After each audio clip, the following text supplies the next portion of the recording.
It's all in your hands. Unlock your potential with your dream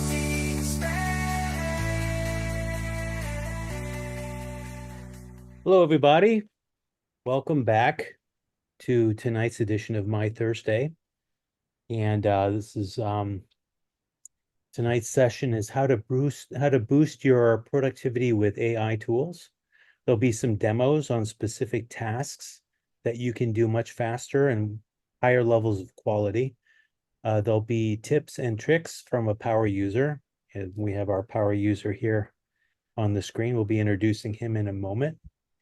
And we're going to use commonly used tools like ChatGPT, things that you can access for free that are off the shelf. A lot of people are using, millions of people are using these things.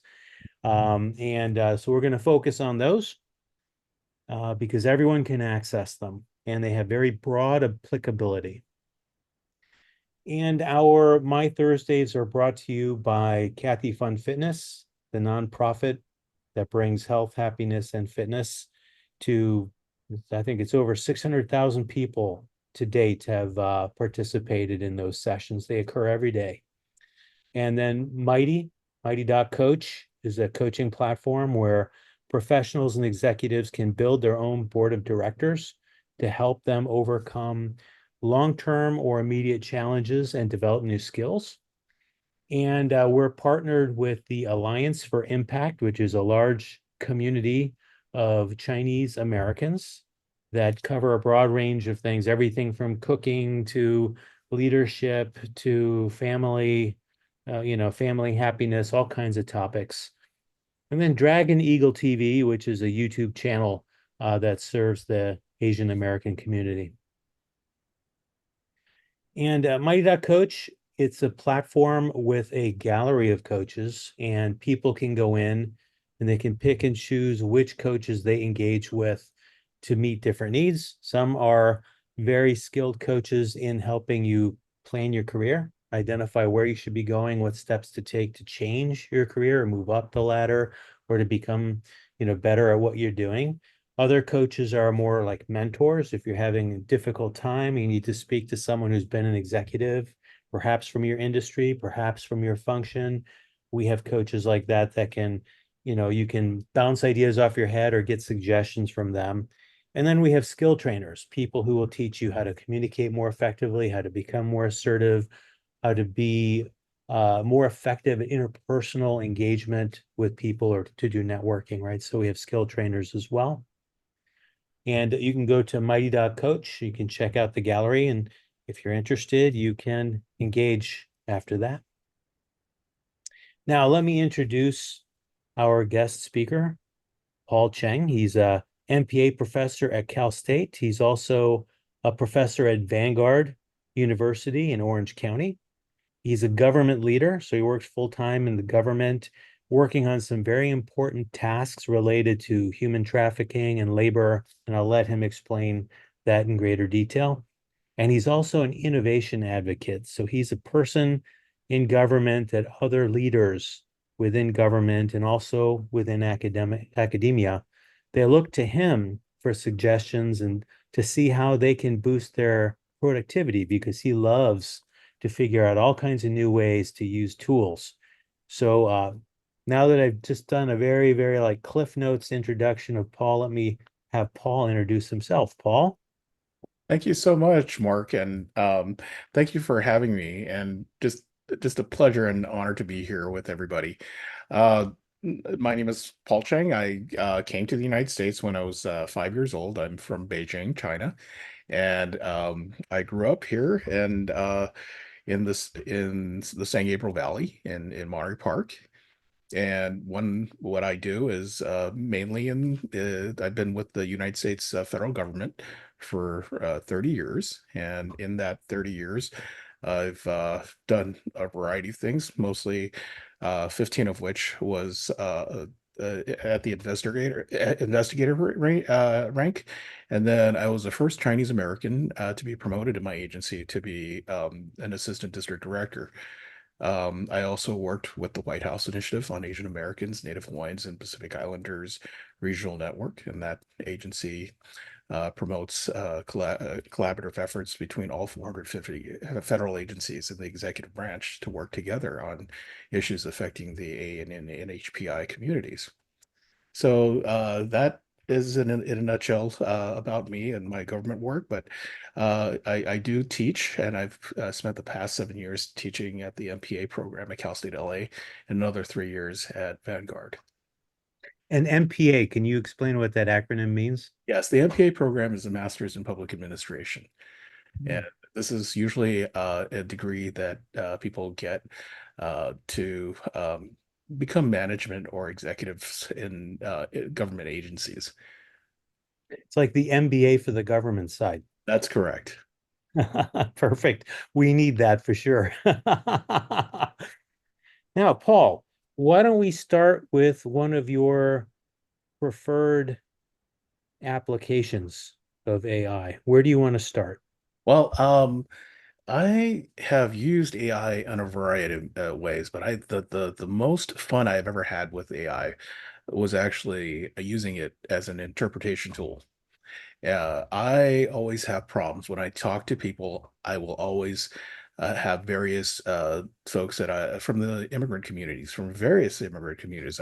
Some of which I cannot even use a language line for, because they are so unique, these languages. And I found that ChatGPT, probably ChatGPT is the best at doing interpretations. Now, I'm going to do a quick example of what ChatGPT can do. And I will do this by describe. Okay. Hello, ChatGPT. Can you, in 3 It sentences, seems like your question might be incomplete. Could you clarify what you would like to know or discuss? I'm here to help. in 3 sentences, can you describe soy sauce braised tofu skin?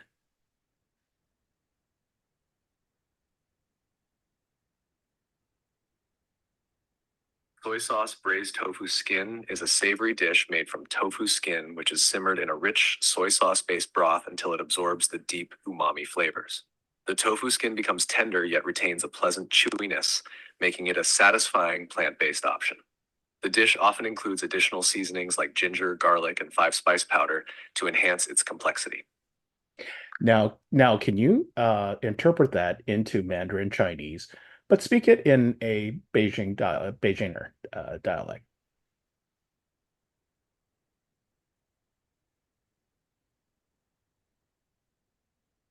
酱油焖豆皮是一道咸香味十足的菜。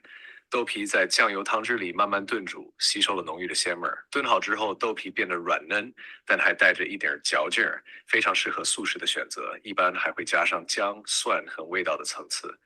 In a Beijing, our sound is emphasized at the end of words like where, typical of the local dialect. Now, can you interpret that in Toisan?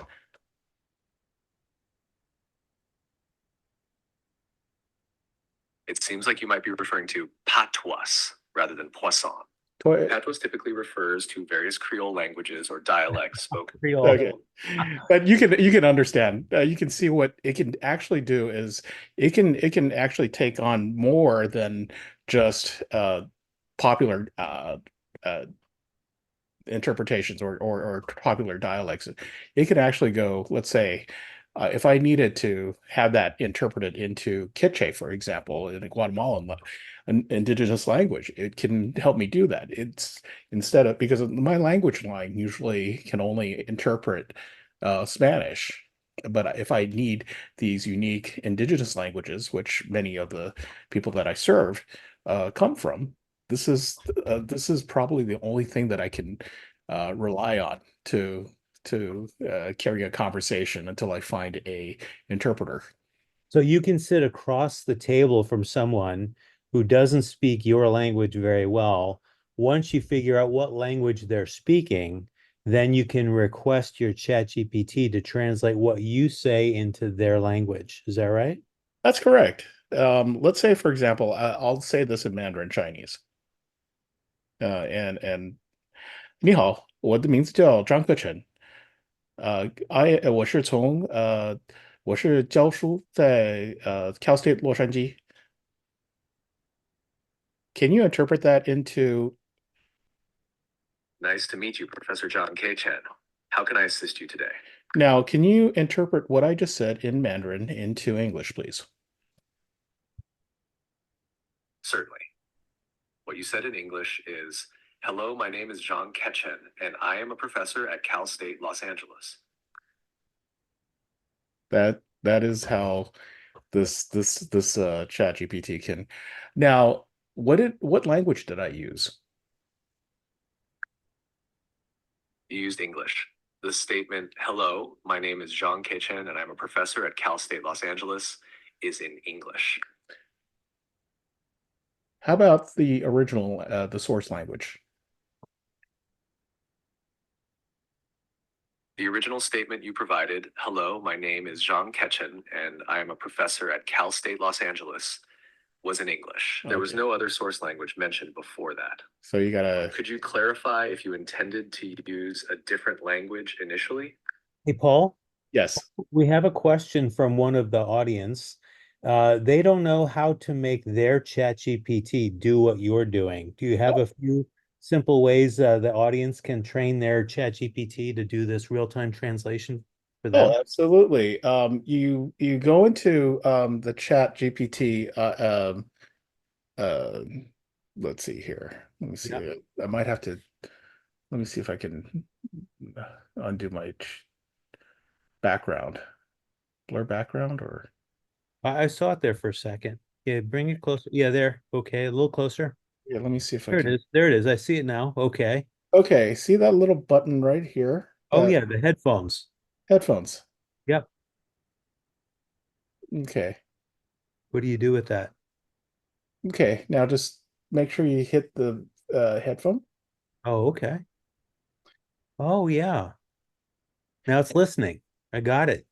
你好，Really cool. Okay. 你好，我的名字叫张克成，请你帮我翻译我的名字到英文。I'm glad it's working well for you. Um, if you have any more questions Okay. or if there's anything else you'd like to explain. Anyways, that's how you do it. Okay. So Leo Xu, can you see that on your chat GPT now that Paul's shown you what you have to hit? Cool, thank you. Okay, you answered his question. Great. Okay. Hey, everyone on here, as you have questions about what Paul's showing, feel free to type in your questions. We're here to help you guys become more productive using AI. That's our sole purpose for today. Okay. Any other tips or things you want to show about that before you move on to your second demo? No, this is probably the one of the neat features about ChatGPT. It's no longer you don't consider this a translator, an interpreter like what we use Google Translate for. It's much more. It's an interactive tool that actually can help you uh, you know just think out your place out your entire thought process in a more collective and more organized way, and it supplements your thinking quite a bit, and it's a great tool to help you on that. Well, in the hands of a creative, innovative guy like you, it's definitely a very powerful tool. We have a question that came in from Angela. She said, what version are you using? Are you using the free version or do you have a paid version? I actually have a paid version because I actually need to use it. I actually have, this is a required thing that I have to use. So You spend a month on that. I believe 20 something, the whatever that was, what the basic plan. Okay, I'm using the same one. Yeah. And just like you, I mean, I probably use ChatGPT at least 40 times a day for all kinds of different tasks. And it's amazing how it boosts your productivity. And I noticed when I used the free version, I could do the same things, but I usually ran out of like free credits very quickly. And I'd Right. have to wait a long time between uses at some point. And I was just like, to heck with this. I mean, what is it, $20 a month? And like boost my productivity times what 100, so Absolutely. yeah. And this is where I think the tool it is much more in terms of your ROI, return on investment, than I think anything out there. Absolutely. Yeah. Yeah. Hey, I have another question came in from Lillian. How do we change the setting so that Chat GPT is not selling our data? Well, it's I don't believe it is selling your data, and this is one of those things where I have to double check. I'm not aware of it. Uh, this is one of those things where right now this is a conundrum, and your government is not allowed to use it. So you're not allowed to put government data and information on ChatGPT. Government employees are not allowed to do that. Yeah. So, you Yeah, know, and I do a lot of consulting work and I use ChatGPT, but I never put details in there that would allow ChatGPT or any user of ChatGPT to identify what the real details relate to. It's always genericized down to the point of uselessness to anyone but me. right. Right. And I have an example I can show later specifically on that. But I would never put like very specific details that are proprietary for me or any of my clients into ChatGPT. I would always make it generic, strip out the details so it becomes like unintelligible to anyone else. Even though they say it's not kept in memory, or it's not it will not be used, have to be cautious. Just word of caution. I do think it's unavoidable that they would not reuse your data at all. Mhm. Because, I mean, the way AI works is they pool all relevant data together and then they analyze it. And it's in the process of analyzing it that it will take extraneous, very niche data and push it out. And then they will just analyze what all seems to be like coalescing around like a few different choices or branches. And then it starts to try and relate like what makes you go down one branch versus another. Like how have people decided to go down branch A versus branch B? What are the similar inputs in that decision? And then it would say, well, that must be the logic to go down branch A versus B, right? So Right. your data, if it's related, like I'm working on an NFL sports game, right? So it's going to pool if it can detect that my data is related to NFL at all, which it is. I got passes and runs and kickoffs and penalties, right? It's going to pool that in. But when somebody else tries to use ChatGPT to get answers about NFL or football, my data will be completely like unintelligible. It won't be able to like relate it to anything, you know, just as an example. I'm sorry. Let's get on to your next example here. Okay, Paul. Oh, thank you, thank you. And the next example, and what you said was very important, and I have to just reemphasize that you don't want information about like, for example, some policy that affects uh, for example, an entire sector out there in the ether for ChatGPT to disseminate. So this is something that is very important, and I just have to use for what I'd use is always what's public data sets, like for example what I'm going to be showing right now. So let me share what I have right now, and let's see here. um I have this thing called Lotto. So in the lottery, do you see the power of Google? What I Yes. asked. So I asked Google to give me the Powerball lottery numbers in a CSV file. That's a Excel spreadsheet format.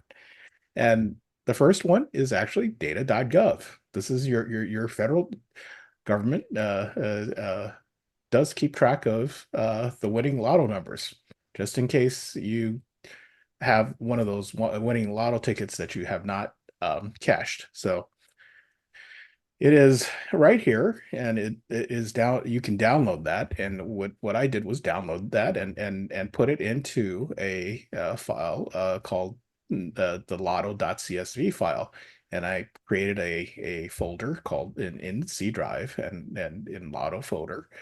And I like to use R, which is if you directly ask ChatGPT to give you lotto numbers, it's not going to do that. That's not this is one of the safeguards that ChatGPT will not do for you. To bypass that, however, you can create these generators using R, which is a programming language. You probably heard of Python, and R and Python are two of the most widely used data analysis, programming languages out there. So in R, I just in ChatGPT, all I did was ask it that I'm going to be using R, and I will be using this data set right here. And what I want to create a table of and a graph of the number of times the variables, like for 1, 2, 3, 4, 5. That you have 5 winning lotto numbers, right? So this goes back what a couple of tens of years, many decades, right? So what you have is decades worth of data, and what you have now is you want to see if what are the percentages of repeats of numbers, the percentages of the highest numbers. So we want to create and then you want to see what are the Powerball tickets, right? So you just ask ChatGPT to create a code for you, and Chat is so smart that it will create this thing right here, these codes for you. And what's even better is it also describes what each code means, what you're supposed to, what each code does. And this helps you also when you're coding. You don't even need any coding experience. See, nowadays you can code without even coding experience. All you have to do is copy it right here, and then paste that into R. Now I have this in R. Do you see the R? Did R come out, or is it still in Google Um, or chat? I just see in Chat GPT right now. Okay, let me stop sharing. Let me share the other Where are screen. you going? What's the other screen? This screen right here. Wow, what is that? This is R. This is the R Studio. This is another free program, and what I will do is copy and paste that, and then create and then I ask it to knit. Now, do you see this? Yeah, I see some text cranking out there under the window below. Okay, see the It's numbers? loaded from C/00/ blah blah blah unaccompanied migrant. No. Do you see any sorry, that's just that's what I use something else for, but this is the code that I just used that that randomly generates the 25 of Powerball numbers that I ask it to do. Put on my glasses here. I can highlight this. Yeah, please do. And then what I can do is then just post that into Excel. Let's see. I'll just do that Excel spreadsheet. Oh,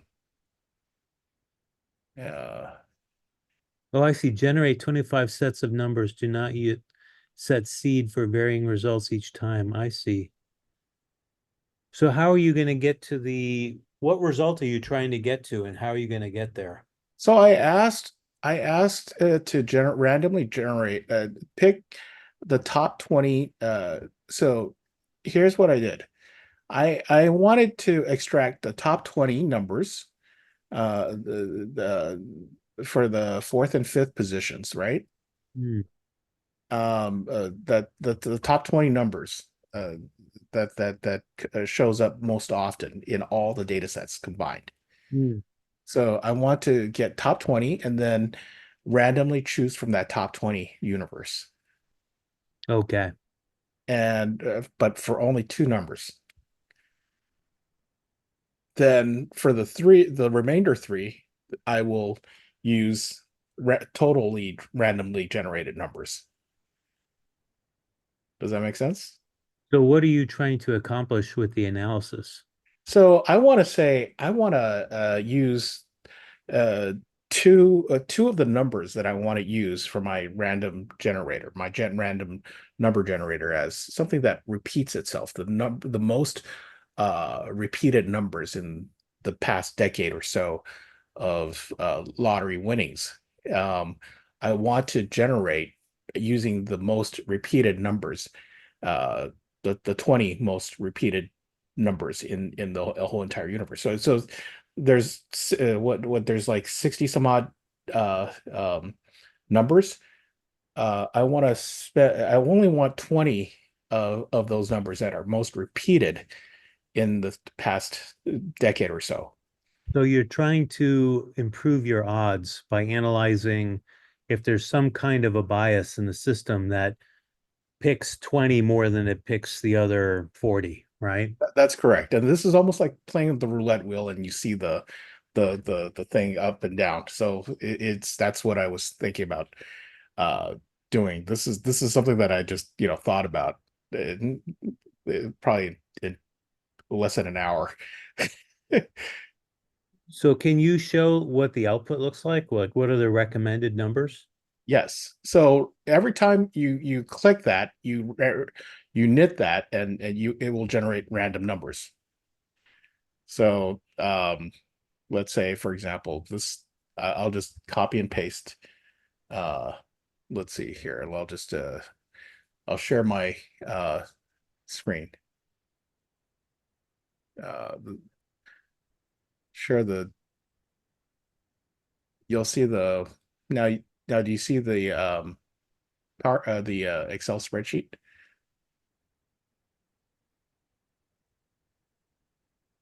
I see it. Yeah. So we can see the both the power the five numbers and the Powerball. It randomly generates these every time. So you can use it. So if you win, make sure you give me a 10% of your winnings. You want to paste that into the chat? Okay, let's put this random number this thing in the chat today, and in case anybody want to win it. So remember where you got this if you win. He's going to give you like the most recurring uh a lot of numbers based on what's it, a couple like 40 years of history, right? Yeah. Oh, Let's see very here. generous of you. See, so it was worth it for everybody here. You're probably going to make some money, even if it's only winning $1,000, Oh right? my goodness, I can't share that for some reason. Let me see if I can. Right. But the generating that code. Let's see how can I generate that code and Put it up there again. I can screenshot it and dump it into the chat. okay, let me do that right now. This is so. Let me share that. We're paying you, the attendees. How's that? It's kind of nice. That's it. It's not free. It's actually you get paid to join in. All right. Uh, let me see here. You might want to, is that the whole thing? Let me screenshot that. Okay. I'm gonna screenshot this. And then I'm going to go to my downloads here. And oh, it's screenshots. Let me find that.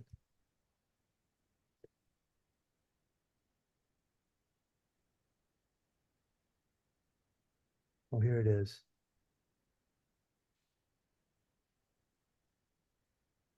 So each time you do it, it generates a new set of numbers. Here we go. Okay. Okay, guys, I think you got it now. Okay.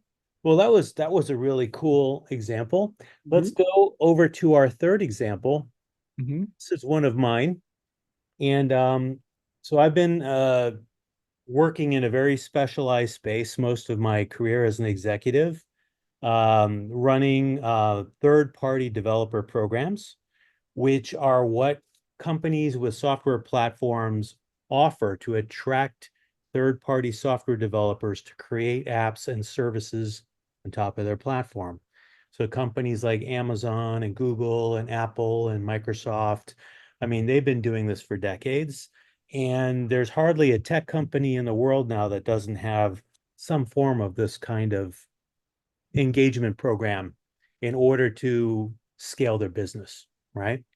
So, after I left the corporate world, I cashed out basically, and to spend my time, I did consulting, and people would hire me in to analyze their platform and come up with a recommendation on how they should engage their opportunities with third-party software companies, right? And I would interview them and I would capture the requirements. And then I would spend a lot of time like architecting out like what exactly their department needs to look like, especially for the budget that they had set aside for this launch, right? For this new type of thing. So I'm going to demonstrate to you how I could reduce a week or two of work down to perhaps just a few minutes, right? And create my baseline, which I could then go and tweak. But I will show you. First of all, let me share this. Okay. So this is the example. Can you guys see this? Create a baseline for recommendation for a new organization in a client's company. Paul, can you see that? Yes. Okay. So now I'm going to copy that text here. It's just this easy, right? I'm copying that text, which is the requirements. And now I am going to share my screen again, but I'm going to share my Chat GPT. Do you guys see my Chat GPT? No, not yet. Okay. Let me see here. Share. Okay. It's not sharing the app. I guess I got to log in on my browser. Give me a second here.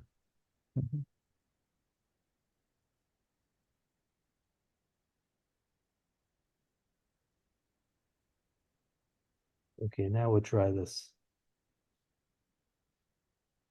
Sorry, everybody. Here we go. Now, do you see it? Yes. Okay. Now I'm going Now to it's good. type in the requirements, and I'm just going to hit button. $10 million is the budget for everything, the people, marketing, the website, and now it's already cranking out the description, right? I said I need a technical team, I need a marketing team, I need a website team, I need, someone who's going to engage with developers and be sort of their concierge, right? The budget's $10 million. They want to have 100,000 developers, software developers, by the end of 2 years. So let's determine the appropriate number of personnel to staff in each of these different functions, and have enough budget left over to sponsor events, do online advertising, and to travel to events and engage people face to face. So you can see here, technical team between 20 and 25, listed out the responsibilities.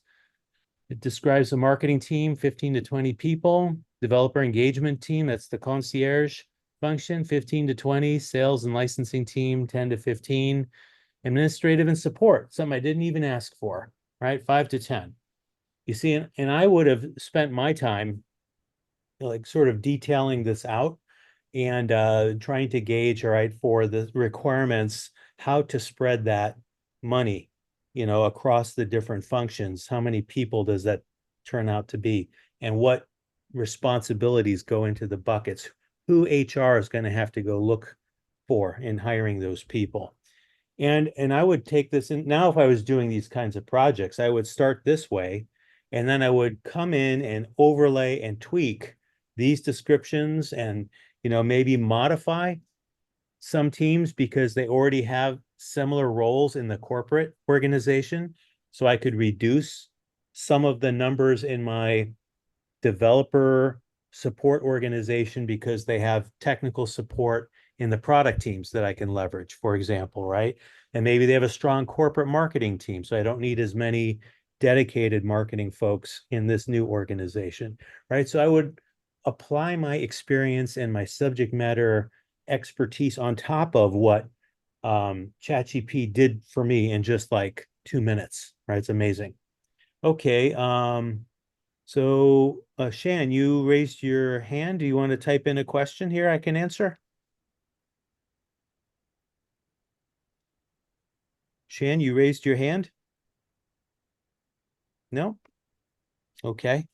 Well, type in your question, raise your hand again, and then I'll be able to answer it, or Paul, depending on what your question is. So that was one use case, very, very useful. Okay, here, can you please show your prompt again? You're talking to me, I guess, right? So Yes. my prompt is you mean what I typed in? If that's what you're asking, this is my description here. I need to create this organization that delivers third-party software developer engagement for a company with a software platform. It's basically the requirements, right?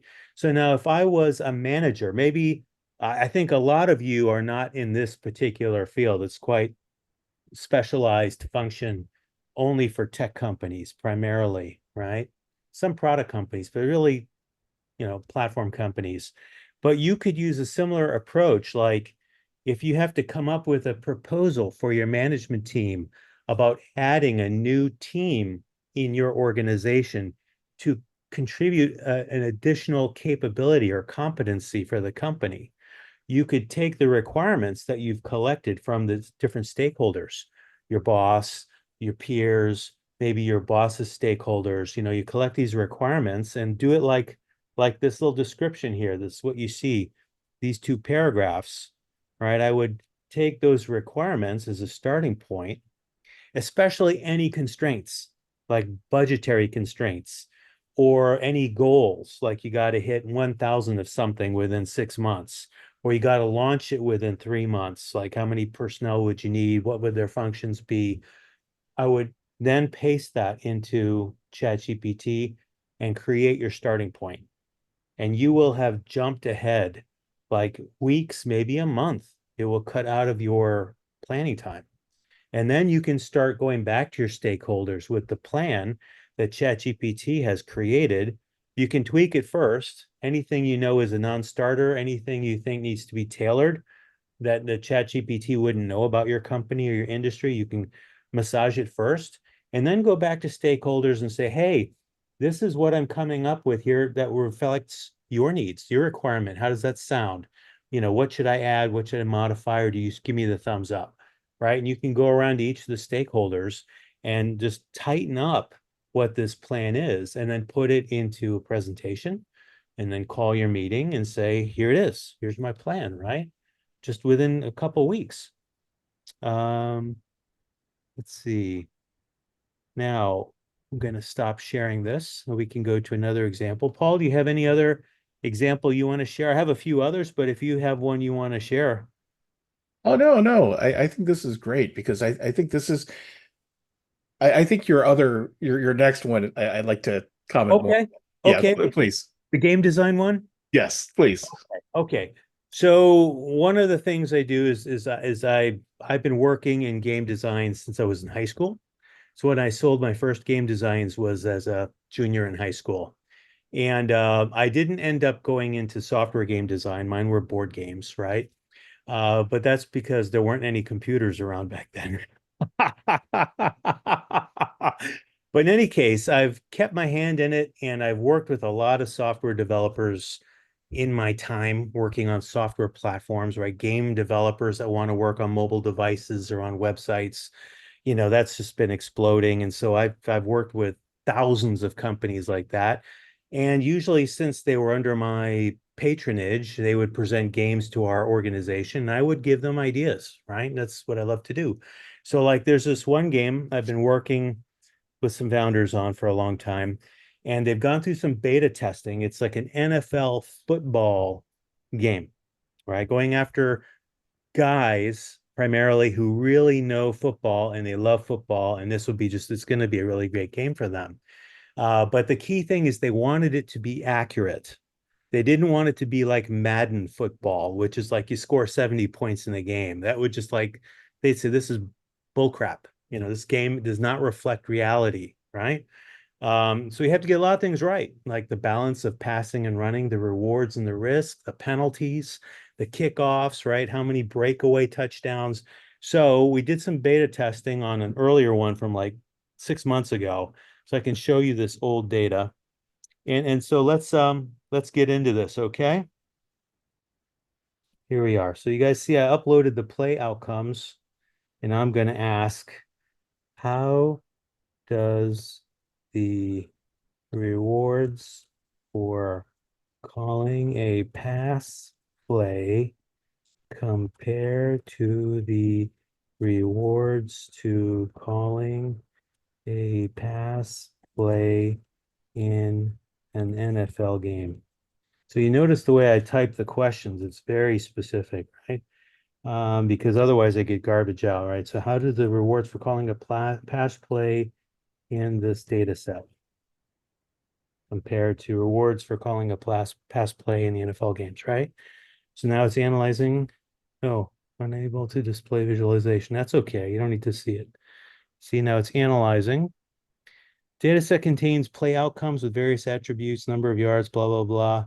Okay, so now it's going through the process of analyzing my data. It says the average yardage gained or lost for pass plays in the provided data set is about almost 12 yards per play. Next, it's going to compare the data set to typical NFL data. The data set shows significantly higher reward calling a pass play to the typical NFL average, suggesting it pass plays in this data set are more advantageous. And then I'm going to say, what is the actual difference in the numbers from the data set to the actual numbers in the NFL games? Okay. See, so it says typically 7 yards per play. And what we were getting in the data set from the older version of the game is 12 yards, right? Almost double. So it's too rewarding for people. They would call pass plays almost every single play, which is not what you want in the actual game. Okay, so that's an example. I also just, I'd like to show you what the data set looks like. So you'll see what we pull together here. So this is what the data set looks like, right? So we have the plays numbered here on this column, and then the result, right? Sometimes you lose yards, sometimes you gain a lot of yards, and sometimes you have a result like a touchdown. Someone broke through and got like 70 yards and they scored, right? And then the genre, is it a pass? Is it a run? Is it a special teams play or turning the ball over? What specific kind of play? Short pass, a screen pass, inside run, right? And then outcomes, like there's a sack. Sometimes you call a pass play and the defense catches your quarterback in the backfield. That's how you lose yards, right? So that's the data set. That's what it looks like. It's just that simple. We just write down some basic outcomes while players are playing the game, and we record what they chose and what the outcomes were. And that helps us know if we're like getting really close to what the game provides. Keep the game fun, simple. All right, that's the objective. I noticed a bunch of questions came in. I'm sure some of those are for Paul, some are for me. Let's see, there's also something from the Q&A. What is the prompt again? Anonymous, what do you mean by the prompt? Can you be more specific? Are you talking about where I entered the data into my ChatGPT? Well, I will show you. So once I signed in, you see this little purple icon up here. That's after I signed in. Paul noticed I hadn't signed in. Then what I did was I just took a file from my computer and I just dropped it right in there. You see that? Play outcomes. I just dropped that Excel file into this open prompt area. And then I typed my question, right? I could also type a question like this, like, how does the penalties per number of plays occurring compare to the percentage of penalties occurring in the NFL games? Okay. See, it's a different kind of question for the same data set. And now it's comparing. So hopefully this will be closer. See, now I had to analyze all this stuff in a different way. I wasn't using ChatGPT, a long time ago. So here in the data set, penalties occur approximately 1.5% of the plays, right? Compare this to a typical NFL game, it's usually around 4 to 6%. So roughly double to quadruple, right? You could say, or triple to quadruple, 3 to 4 times more. So penalties have to occur more often to reflect a real game. We do have a few questions that we'd like to answer here. Can I just say something real quick? Yes, please. Because Mark, you created. I love your example, and I just want to also let folks know that ChatGPT is extremely powerful in terms of allowing you to use other platforms and programming platforms without any programming background. And this allows you to unlock some really, really cool stuff. And I've been using that. Uh, I've been teaching this class at Vanguard this summer, and I've been using the data set from the New York Times Freedom of Information request from HHS, Health and Human Services, on unaccompanied migrant children, where the unaccompanied migrant children are being sponsored out to. And what I found using that and merging that data set with census ZTA data set together, making a whole new data set, then using the ChatGPT to help me think through this process and give me some codes that I can use. And I was able to find clusters of locations of where the kids are being sponsored out to, but what industries also are in close vicinity of that location. What are some of the language that's needed in that for those? What are the school districts in those areas? These are things that would help. This is the power of ChatGPT. If I would never be able to do this myself.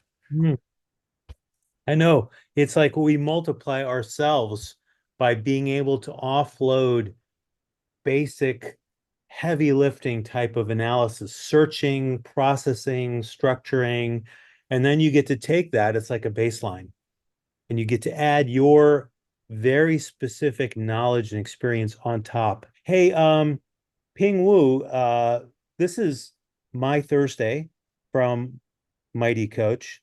This is English, right? We do an English broadcast webinar, every Thursday at 6 p.m. Pacific.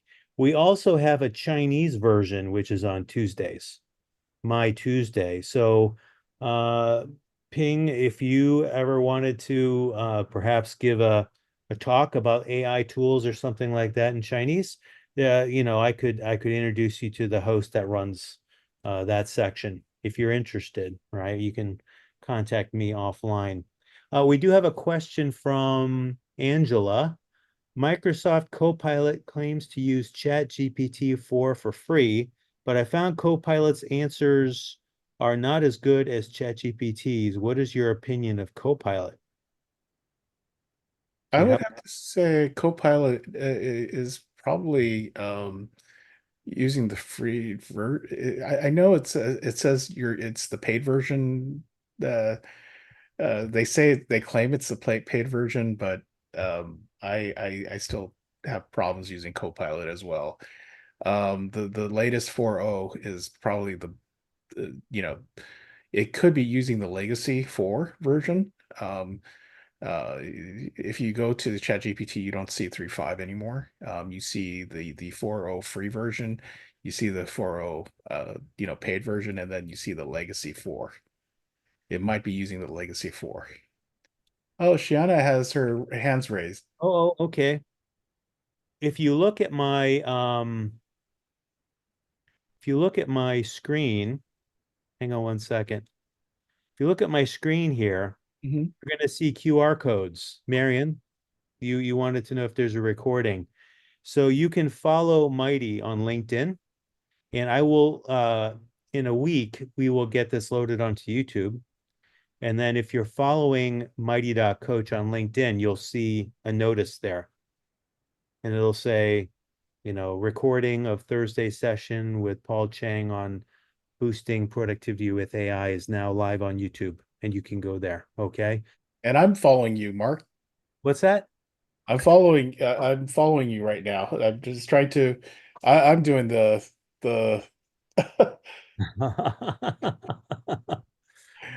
thank you. I see Marion got it. That's cool. All right. So I think we're at the end. I really would like to express my gratitude, Paul, for you preparing for this and spending your time on it. Certainly learned a lot. And I think everybody else really enjoyed it. We had a lot of engagement here. Any thoughts? I learned a lot from you, Mark. This is great. Thank you so much. I'm very basic compared to you. I mean, all that R programming language, coding, I mean, I know how to use, but I know my way around algorithms. I'm more like a concept person, but like you're hands-on with the copy paste and commands and all that. That's very impressive. Okay. Thank you. Great. Have a nice night, Paul. Everybody, see you guys next Thursday. All right. Take care. Have a good evening, Paul. Thank you. Good night, everybody. Good night. In a world so connected, it's hard to stand out. But I've got a secret that I'm about to shout. Building bridges and making friends, that's how the journey of success begins. Surround yourself with diverse minds, experts in their field, so wise. Together we'll conquer and achieve.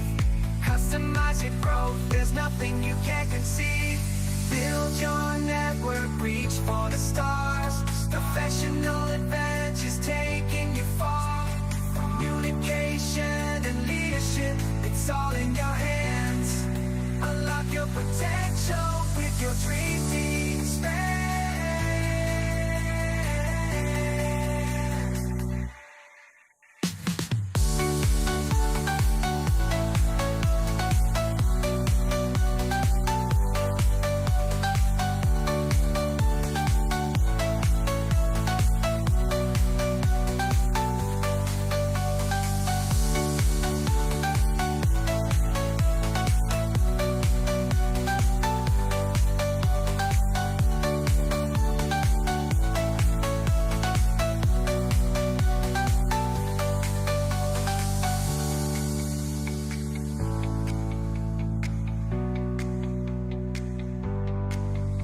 Surround yourself with diverse minds, experts in their field, so wise. Together we'll conquer and achieve.